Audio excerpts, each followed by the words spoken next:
अपने सुन रहल छी अनु रिकॉर्डिंग स्टूडियो के शानदार प्रस्तुति।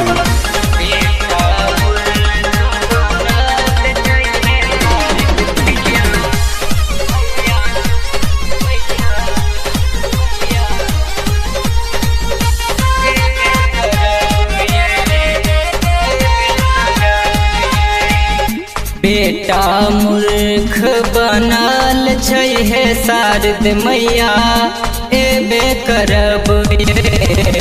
बेटा मूर्ख बनल छै हे शारद मैया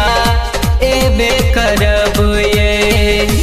एबे करब मैया एबे करब कानैत नूर सुख गेल हे शारद मैया एबे करब बेटा मूर्ख बनल छै हे शारद मैया एबे करब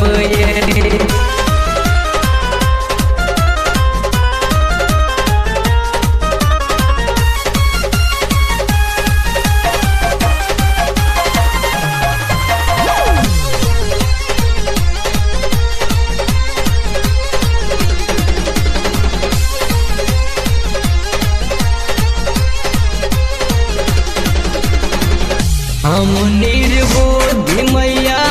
ज्ञान दिया हम निर्बुद्धि मैया ज्ञान दिया दुख में छीवर दान दिया अब करू ने उधार है ये शारद मैया एबे करब बेटा मूर्ख बनल छै हे शारद मैया एबे करब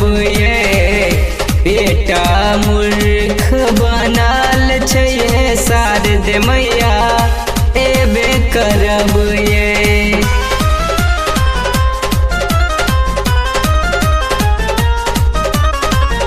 अपने सुन रहल छी अनु रिकॉर्डिंग स्टूडियो के शानदार प्रस्तुति।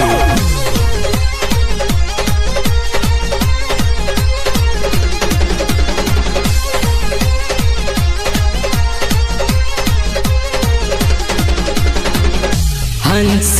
वाहिनी कियर सल छी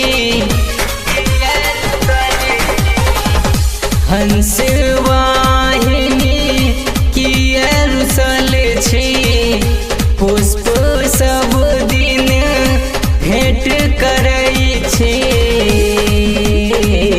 नैया लगाबू बेड़ा पार हे ये शारद मैया एबे करब बेटा मूर्ख बनल छै हे शारद मैया एबे करब बेटा मूर्ख बनल छै हे शारद मैया एबे करब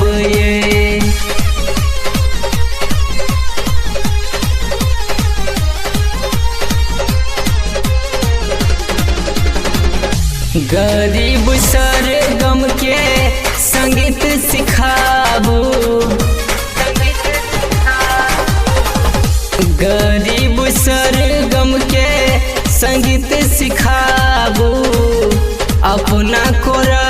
में माँ हमरा बजाबू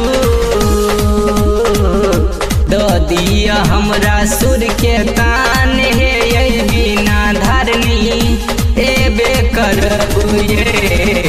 बेटा मूर्ख बना